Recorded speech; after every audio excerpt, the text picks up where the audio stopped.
Today, we're going to unpack the epic story of Italy. And you can really think of it as a story in two incredible acts. First, you've got the story of how this one peninsula managed to forge the very foundations of Western civilization. And then, the second act is how after centuries and centuries of being broken apart, it had to turn inward and figure out how to forge itself. So let me ask you this. When you think of Italy's history, what's the first thing that pops into your head? Is it the Roman Empire? The Renaissance? It's a tough question, right?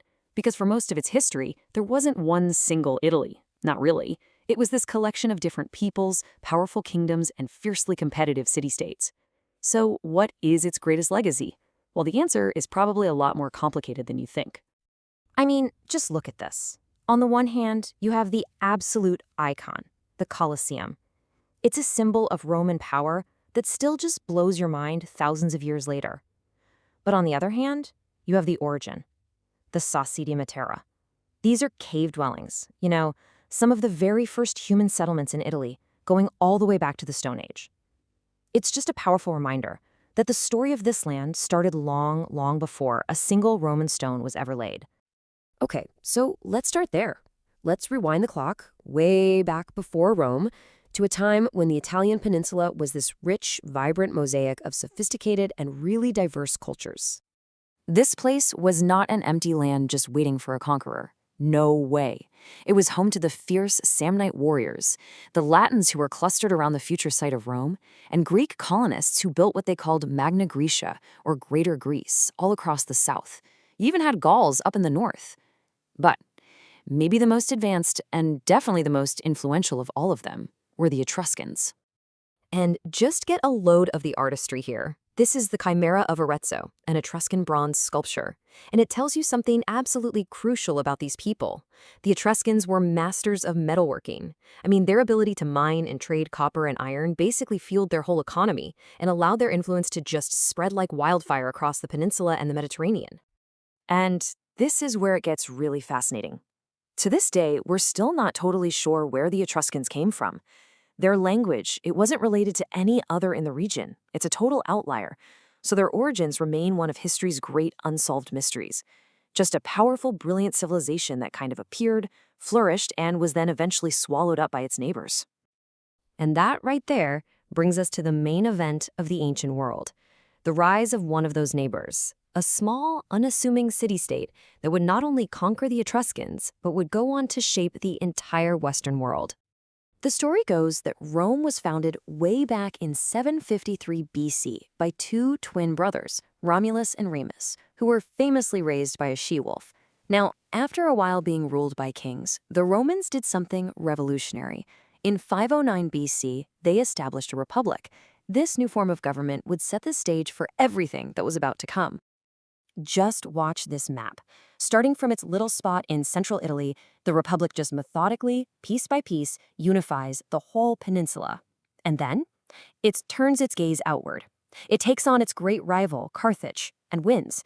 It expands to control North Africa, Spain, Greece, pretty much the whole Near East. In just a few hundred years, Rome goes from being just another city to the undisputed master of the Mediterranean world. But, that kind of explosive growth doesn't come for free. It led to a century of absolutely brutal civil wars that just tore the Republic apart. And out of all that chaos, one man emerges, Augustus. He's the one who ends the wars and, in 27 BC, becomes the very first Roman emperor. He's the one who officially transitions Rome from a republic to an empire. And here's why that matters so much. Augustus's rule kicked off 200 years of relative peace and stability. We call it the Pax Romana, the Roman peace. And this incredible era of quiet allowed Roman law, its language, its architecture, and its culture to flourish and embed themselves deeply across 3 continents. You can still see the ruins of the Roman Forum today, and they're just a testament to this incredible legacy. Rome gave the West its ideas about law, about republican government, about engineering, so much more. It created a unified world. But like all great empires, this one was eventually going to fall. And what came next, after Rome collapsed, is honestly one of history's greatest paradoxes. You get 1,000 years of political chaos and fragmentation that somehow, against all odds, gives birth to a period of creativity and genius that is just unparalleled. So in 476 AD, the last Roman emperor in the West is kicked out, and the central authority that had held the peninsula together for centuries just vanishes. Italy completely shatters into pieces, and for over 1,000 years, it becomes a battleground for foreign powers. I mean, just look at this revolving door of rulers. First, you've got the Ostrogoths, then the Byzantines come back for a bit, then the Lombards invade, then you get the Franks under Charlemagne. The peninsula was just constantly being carved up and fought over by outsiders. But here is the amazing twist. The very fact that there was no central power, that's what allowed these incredibly powerful independent city-states to pop up, especially in the north. Cities like Venice, Genoa, Florence, they got ridiculously wealthy from trade and banking, and they competed with each other fiercely, not just with armies, but with art and new ideas. And that competition, well, it lit the fuse for the Renaissance. These merchant republics pretty much invented international finance. They dominated the trade routes to the east, and they poured their insane amounts of wealth into funding the greatest explosion of art, science, and humanism since the ancient world. And just think about the global impact here. While Italy itself was politically a mess at home, its navigators were basically uniting the world. You have Columbus from Genoa, who sails for Spain and opens up the Americas. Then you've got Vespucci from Florence, who figures out it's a whole new continent, which, of course, then gets named after him. These guys literally redrew the map of the world. This era also gave birth to some revolutionary new ways of thinking. The Florentine diplomat Niccolo Machiavelli, while in his book The Prince, he basically lays the groundwork for all of modern political philosophy. It's a pragmatic, often ruthless look at how power really works, and it still echoes today. But while its thinkers and artists and sailors were busy remaking the world, Italy itself, it was still just a patchwork of squabbling states.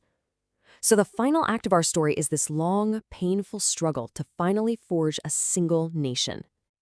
Just let that sink in.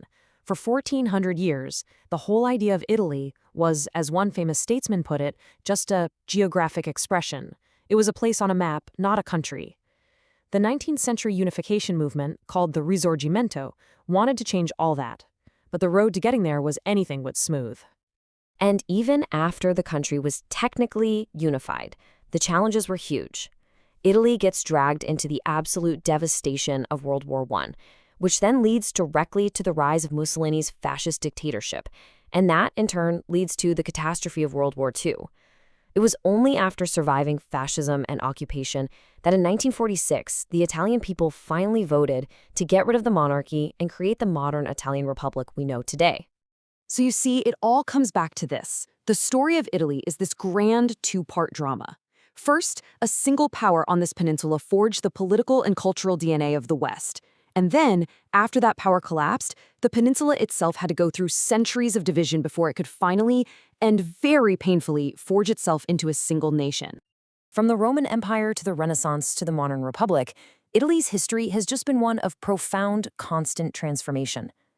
And that leaves us with one final question to think about. Having remade the entire world, and then having to remake itself, what will Italy's next act be?